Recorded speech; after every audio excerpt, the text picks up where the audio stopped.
애들이 뛰어다니고 우리 교육자들이 쫓아다니면서 막 조용히 시키고 교회가 그래야 되잖아요. 우리 어렸을 때는 어린이들이 정말 너무 많았죠. 베이비 붐 세대라고 해가지고. 지금 어린이들이 없으니까 필리핀 같은 데 가보면은 그저 여자들이 전부 애를 안고 있고 어떨 때는 애가 애를 안고 있고 그런 모습들을 볼 때 참 이 나라에 소망이 있다 이런 생각이 드는데, 우리나라는 지금 출산율이 세계 최저입니다. 그래서 지금 수십조 원의 예산을 쓰면서도 출산율을 늘리지 못하고, 특별히 작년 2018년도 같은 경우에는 출산율이 1%에도 미치지 못해가지고 정말 우리를 깜짝 놀라게 했었습니다. 그런 걸 생각하면 너무 안타까운데, 한번 목사님들이 몇몇 분이 모여서 이야기를 나누면서 제가 그런 얘기를 했습니다. 과거에 우리 한국교회가 나라 민족을 위해서 일제시대 때는 3.1운동도 하고 물산 장려운동도 하고 국제보사운동도 벌이고 이렇게 교회에서 나라와 민족을 위해서 했던 것처럼, 이 시대의 가장 큰 문제가 이 출산율의 문제라고 한다면은 우리 교회에서 나서서 우리 자녀들을 낳기 운동을 좀 벌여야 되지 않겠느냐, 출산 장려 운동을.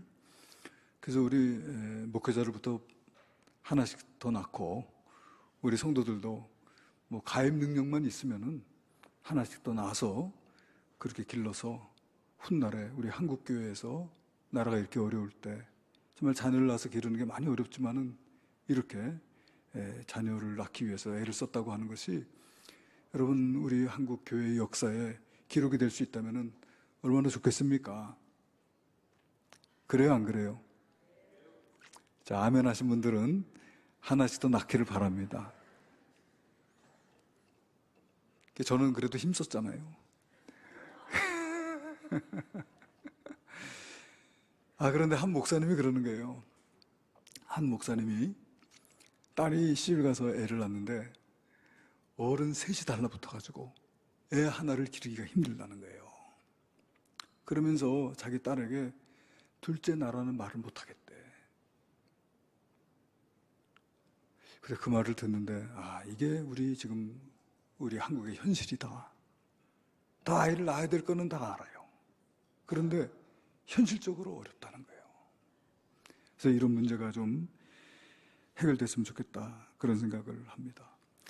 우리 교회에도 젊은 집사님들 가운데서 자녀를 셋 낳으신 그런 분들이 계세요. 그래서 우리 윤은경 집사님 비롯해서 우리 최상미 집사님, 또 최미정 집사님, 또 있나요 혹시? 그래서 오늘 어린이 주일을 맞아서 한번 우리 박수로 한번 격려했으면 좋겠다.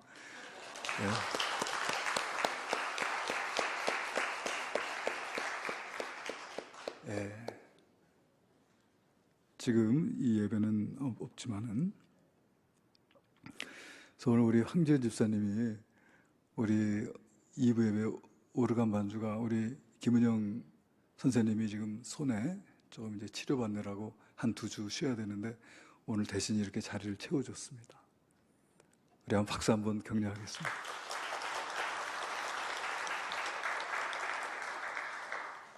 우리 집사님은 이제 자녀들이 어려서 이제 잠시 집 앞에 있는 교회를 출석할 수밖에 없다고 말씀하셔서 그렇게 이제 하시라고 했는데, 우리 자녀들을 장성하면은 또 다시 오실 분이 있습니다. 아멘. 집사님이 아멘 하셔야죠. 그래요. 그런데 우리 하나님께서 말이죠, 우리 하나님께서 우리 인간을 만드시고 제일 먼저 하신 말씀이 뭔지 여러분 아세요?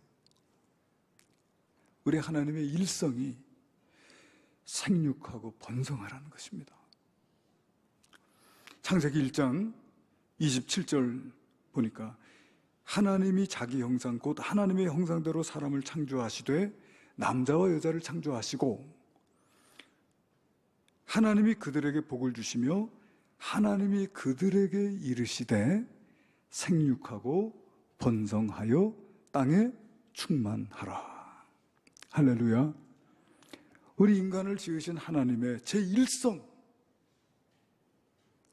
생육하고 번성하여 땅에 충만하라.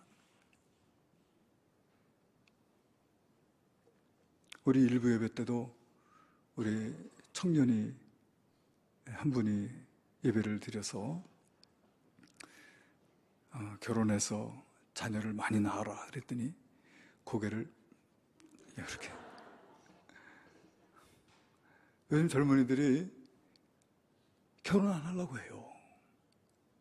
그리고 결혼하고도 아이를 안 낳으려고 해요. 그런데 여러분, 이것은 우리 하나님의 뜻이 아닌 줄로 믿으시기를 바랍니다. 하나님의 뜻은 생육하고 번성하는 거예요. 생육하고 번성하기 위해서 하나님께서 우리에게 주신 것이 뭐냐면은 가정입니다.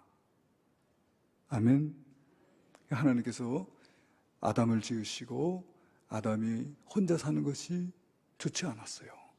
그래서 아담을 위해서 돕는 배필을 지으리라 하시고 아담을 깊이 잠들게 하시고 그의 갈비뼈를 하나 취해서 그 갈비뼈로 여자를 지으시고, 그죠? 그 여자를 데리고 아담에게 왔을 때 아담이 그 여자를 보고 이는 내 뼈 중에 뼈요 내 살 중에 살이라. 이를 남자에게서 취하였은 즉 여자라 하리라. 이렇게 해서 하나님께서 남자와 여자를 지으시고 남자와 여자를 맺어주시고, 그러므로 남자가 그 부모를 떠나 아내와 연합하여 둘이 한 몸을 이룰지로다. 할렐루야. 그래서 결혼을 통해서 생육하고 번성할 것을 우리에게 말씀을 하고 계세요.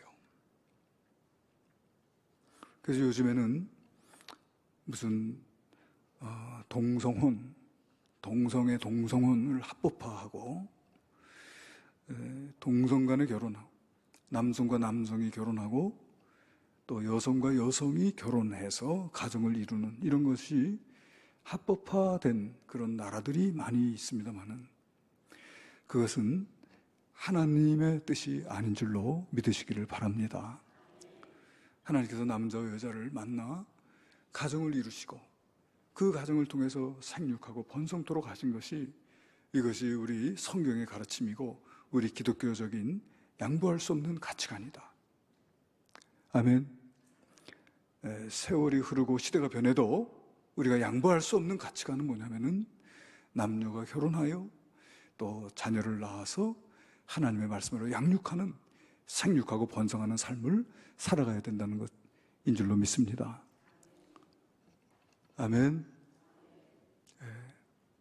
오늘 우리 결혼하지 않은 청년이 지금 몇 분 계신데, 우리 결혼해서 자녀를 낳아서 믿음으로 양육하는 하나님의 축복을 누리시기를 주의 이름으로 축원합니다. 네. 아멘 했어요? 아멘 했지요?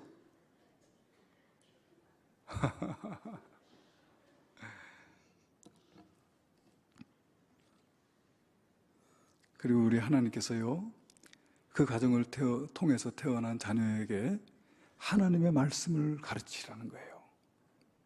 그 믿음의 남녀가 결혼해서 믿음의 가정을 이루고 자녀를 출산해서 그 자녀를 하나님의 말씀으로 양육하는 거예요. 신명기서 6장 7절에 보니까 하나님께서 이스라엘 백성들에게 주신 말씀이에요. 내 자녀에게 부지런히 가르치며 집에 앉았을 때든지 길을 갈 때든지 누웠을 때든지 일어날 때든지 이 말씀을 강론할지며 그랬어요. 항상 하나님의 말씀을 언제든지 자녀에게 가르쳐라. 아멘. 훗날의 자녀들이 하나님이 누구인지, 하나님께서 행하신 일이 무엇인지를 알 수 있도록 하라. 그것이 하나님의 간절하신 뜻인 줄로 믿으시기를 바랍니다. 하나님께서 이스라엘 백성들에게 하나님께서 어떠한 크신 권능으로 이스라엘을 애굽에서 해방시키고 또 어떻게 그들을 광야에서 인도하시고 또 이 젖과 꿀이 흐르는 땅을 기업으로 주셨는지에 대해서 그 자녀들에게 늘 가르치라고 하나님께서 말씀하셨습니다. 오늘 우리로 말하면은 우리 예수님, 우리 위해서 이 땅에 오셔서 십자가 지시고 피 흘리셔서 우리 죄 사해 주신 거, 그리고 또 우리를 위하여 다시 부활하사 우리에게 부활과 영생의 소망 주신 거, 이거 자녀들에게 귀에 못이 박히게 가르쳐서 자녀들로 하여금 이 믿음 가지고 살아갈 수 있도록 하라고 하는 것입니다. 아멘.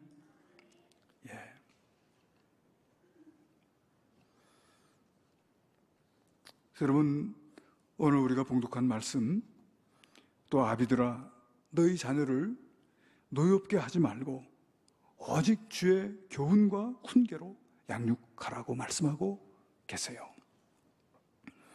여러분, 우리 자녀들을 살리고 또 우리 자녀들을 죽이는 4가지의 말이 있다고 해요.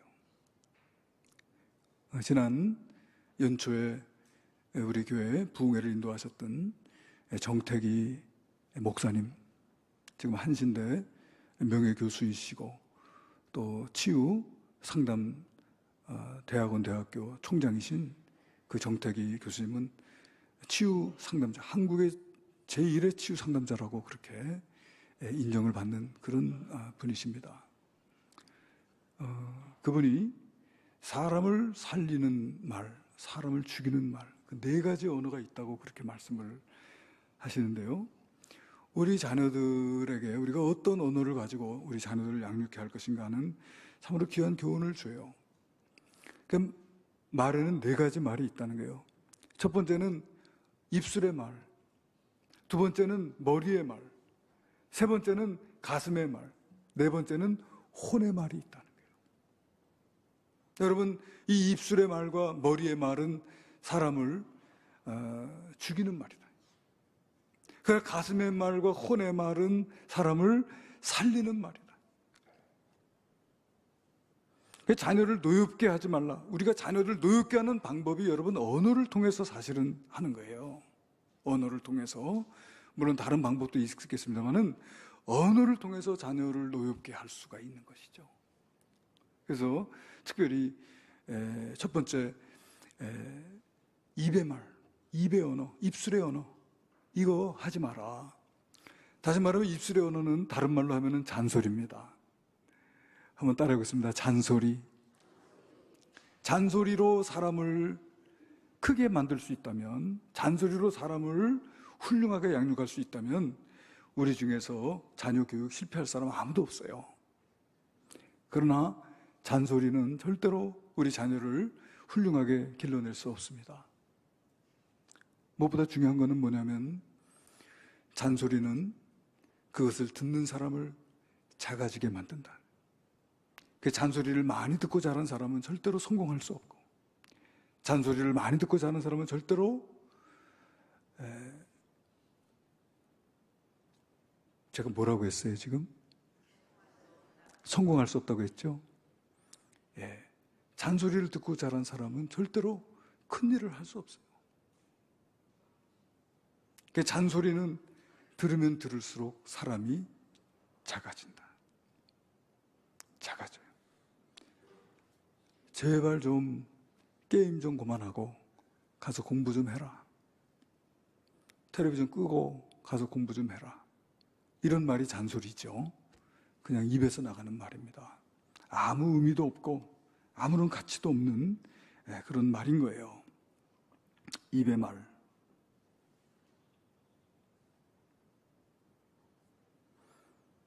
그죠?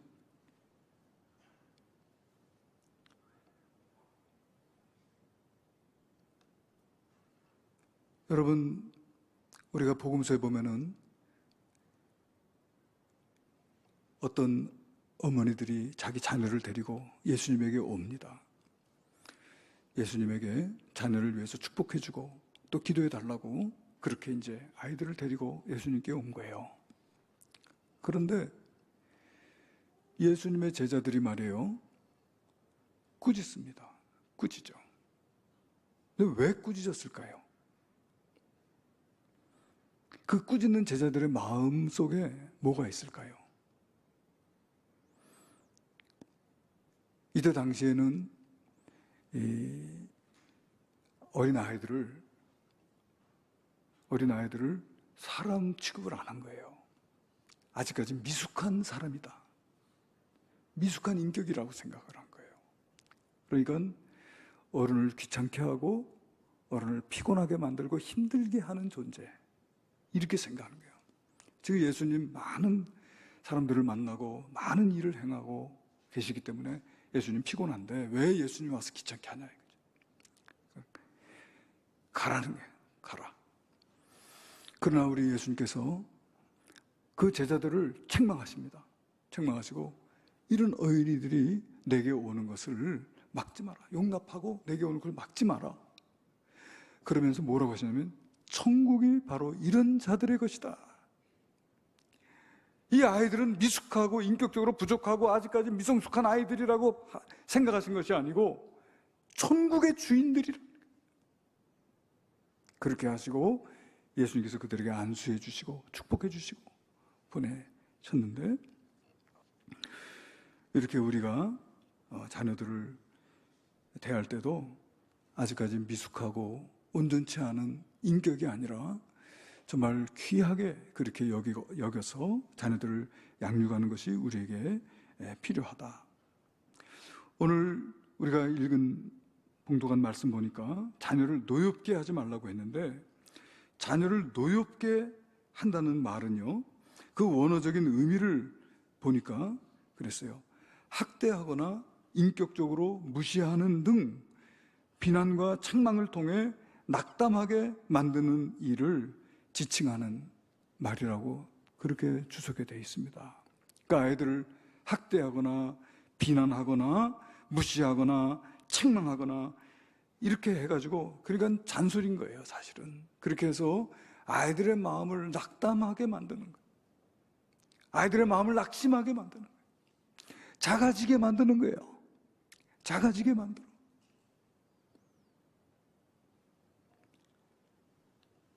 그러니까 그렇게 하지 말고, 그럼 어떻게 하라는 겁니까? 오직 주의 교훈과 훈계로 양육하라. 오직 주의 이게 중요합니다. 내 교훈이 아니라, 내 훈계가 아니라, 내 방침이 아니라 주님의 말씀, 주님의 교훈, 주님의 훈계를 가지고 그것으로 자녀를 양육하라고 그렇게 말씀하고 계신 거예요. 중요한 말입니다. 우리 주님은 우리 어린아이들을 바라볼 때 아이들을 귀찮고 피곤한 존재로 그렇게 보지 않으시고, 아직 미숙한 존재로, 미완성된 존재로 보지 않으시고, 이들이 천국의 주인이다. 천국이 바로 이런 자들의 것이다. 그렇게 말씀하시고 축복하시고 또 기도해 주시고, 그렇게 우리 주님의 방식입니다. 우리 주님은 항상 우리를 희망과 성장의 관점으로 바라보세요. 우리 있는 모습 그대로 바라보시는 분이 아니고 우리를 희망과 성장의 관점으로 바라보세요. 레위라고 하는 세리는 당시에 비난받고 욕먹는 세리였지만은 우리 예수님께서 그 세관에 앉아서 돈을 세고 있는 레위를 보시면서 우리 예수님께서 나를 따라오라 그랬었어요. 왜냐하면 그 레위가 훗날 이 복음서를 기록하는 우리 예수님의 위대한 제자가 될 것을 우리 예수님께서 보신 것이죠. 그렇기 때문에 여러분, 예수님께서 십자가 지신 것도 마찬가지예요. 우리가 예수님께서 우리를 위해서 십자가 지시면 우리가 그 믿음을 가지고 변화되어서 하나님의 자녀가 될 것을 우리 예수님께서 희망과 성장의 관점으로 바라보고 계신 줄로 믿으시기를 바랍니다. 그렇게 바라보시는 주님이요, 그 주님의 그 교훈과 훈계를 가지고 우리가 자녀들을 양육해야 된다는 것이죠. 그래서 우리 자녀들 입술의 말, 입술의 말은 아무런 소용도 없고 가치도 없는 말이 잔소리예요. TV 그만 보고 가서 공부해. 공부 열심히 해야 좋은 대학 간다. 그렇죠. 또 우리 부모님들이 그런 말이에요. 아주 누추하고 초라한 사람을 가리키면서 너 공부 안 하면 저렇게 돼. 그런 거 다 잔소리입니다. 그런 말 듣고서 마음에 감동을 받고 마음이 기쁘고 감사해가지고 변화되는 자녀들이 없습니다, 여러분. 잔소리 듣고 감동을 받아가지고 잔소리 듣고 큰 깨달음을 얻어가지고 훌륭하게 되는 사람들이 있습니까, 여러분? 없어요. 없어요. 그런데 우리는 사실은 잔소리가 입에 붙어 있기가 쉬워요. 저와 여러분이 오늘 크게 회개하고 우리 입술의 말을 버리실 수 있게 되기를 주의 이름으로 축원합니다. 그 다음에 머리의 말이에요. 머리의 말은 지식의 말이에요. 지식의 말. 근데 사실은 여러 가지 지식을 전해주는 이 말도 사람을 감동을 주거나 사람을 변화시킬 수 없어요. 아무리 많은 지식이 들어간다 하더라도 그 사람의 인격은 변화되지 않습니다. 그러면 어떤 말을 해야 되냐 하면은 가슴의 말을 해야 되는데, 가슴의 말은 어떤 말이냐면은 이해와 공감의 언어, 이해와 공감의 언어라고 했습니다. 한번 따라해 보겠습니다. 이해와 공감의 언어. 네. 이해하고 공감하는 그런 언어가 돼야 된다. 예를 들어서 지금 자식이 울면서 집에 들어옵니다. 그러면은 야, 너 왜 울어? 왜 사는 녀석이 질질 짜고 난리야? 하면서 비난하고 화를 내기 전에 이 아이가 지금 왜 우는가를 생각하셔야 된다는 거죠. 그래서 이렇게 우리 자녀들을 볼 때 네 가지를 생각하라는 거예요. 기쁘다, 슬프다, 화난다, 무섭다. 한번 따라해 보겠습니다. 기쁘다, 슬프다, 화난다, 무섭다. 기쁘다, 슬프다, 화난다, 무섭다. 그렇게 해서 우리 아이들이 지금 어떤 마음인지를 내가 이해하려고 해야 된다는 것이죠. 학교를 갔다 온 딸이 엄마한테 이런 말 합니다. 엄마, 오늘 학교에서 말이지 수업 시간에 누가 내 머리를 쓰다듬는 거야. 그래서 내가 되돌아보니까 담임 선생님이지 뭐야. 자, 지금 이 딸의 기분이 어떻습니까? 기쁘다, 슬프다, 화난다, 무섭다. 기쁘다. 그러면은 이 딸을 이해해주는 말은 아, 그래. 선생님이 너 머리 쓰다듬어줘서 기분 좋았겠네? 그게 뭐예요? 이해하는 거죠. 그죠? 선생님이 너 머리를 쓰다듬어줘서 너 기분이 참 좋았구나 하면서 아이를 이해해 주는 거예요. 그러면서 한 걸음 더 나가면은 야, 너 선생님이 머리 쓰다듬어줘서 기분 좋았을 너를 생각하니까 엄마도 기분이 좋다. 이건 뭐예요? 공감이에요. 이해와 공감이에요. 그런데 이렇게 이해해주고 공감해주는 순간에 이 아이가 자란다는 거예요. 마음에 기쁨이 있고 감격이 있고 그리고 긍정적으로 자기 자신을 바라볼 수 있어서 이 아이가 자랄 뿐만 아니라 창의력이 2배, 3배가 생긴다는 거예요. 할렐루야. 그러니까요, 이 부모의 말이 얼마나 중요한지 몰라요. 이 부모라고 하는 권위를 가지고 있잖아요. 우리 자녀들에게 절대적인 권위를 가지고 있잖아요. 그렇기 때문에 그 부모의 말이 힘이 있는 거예요.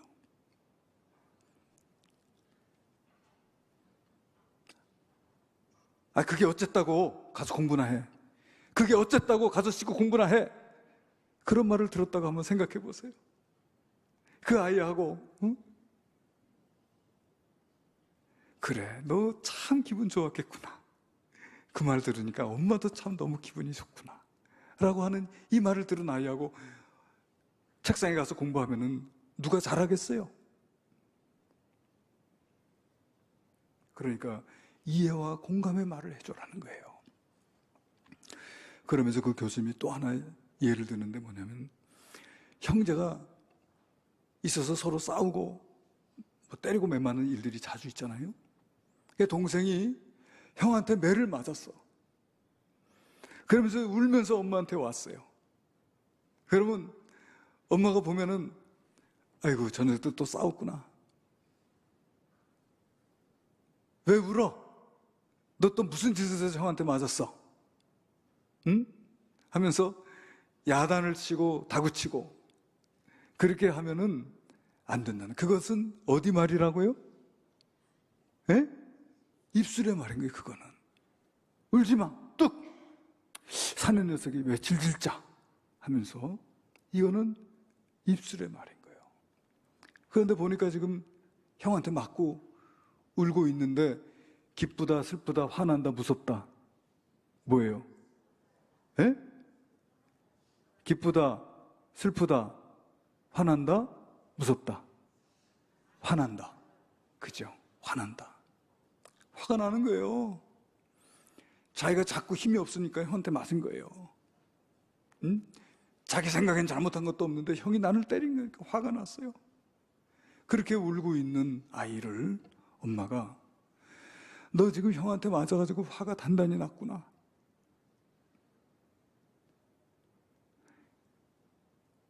형이 너를 때려가지고 이 엄마도 화가 난다. 그렇게 해서 이해해주고 공감해주면은 그 순간에 이 아이가 창의력이 생기고요, 큰 되는 거예요. 그래서 미국의 심리학자들이 15번만 형한테 맞고 온 애를 15번만 그 부모가 이해와 공감의 말을 해주면은 이 아이가 나중에 형보다 더 훌륭한 사람이 될 수 있다는 거예요. 그게 그렇게 중요하다는 것이죠. 근데 우리는 이 좋은 기회를 잔소리하고 작아지게 만드는 그런 기회로 삼는 경우가 있다는 것이죠. 동생 잡고 그 다음에 누구 잡아요? 형 잡아야지. 너 이리 와. 너 왜 동생 때렸어? 하면서 형을 다구치면은 형도 작아지고, 그러나 동생을 이렇게 이해와 공감을 해주고 나서 형도 따로 불러가지고, 너 그래 얼마나 화가 났으면 동생을 그렇게 때렸냐? 그러면 형이 말을 할 거 아니에요. 아, 그래 엄마도 화가 난다. 이렇게 이해해주고 공감해주면은 이 아이가 마음에 창의력이 생기고 그만큼 아이가 클 수 있다는 거예요. 형도 크고 동생도 클 수 있는 기회가 되는데, 이렇게 가슴의 언어를 통해서 우리 자녀들을 창의력을 키워주고 기를 수 있는 그런 저와 여러분이 되어야 될 줄로 믿습니다. 자녀들을 노엽게 하지 말고 주의 교훈과 훈계로 양육하라는 것이죠. 그리고 이제 마지막으로 혼의 언어입니다. 혼의 언어. 혼의 언어는 사실은 입술의 말이 아니에요. 혼의 언어는요, 혼의 언어는 도리어 들어주는 거예요. 누군가 말을 할 때 그에게 다가가서 그를 바라봐주고 마음의 문을 열고 경청해 주는 것이죠.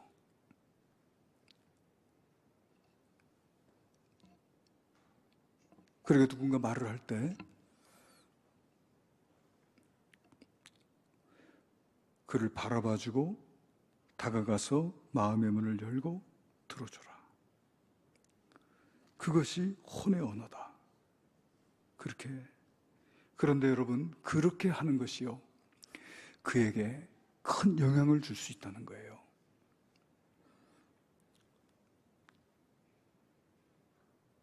아무리 미워도 다가가서 들어줘라.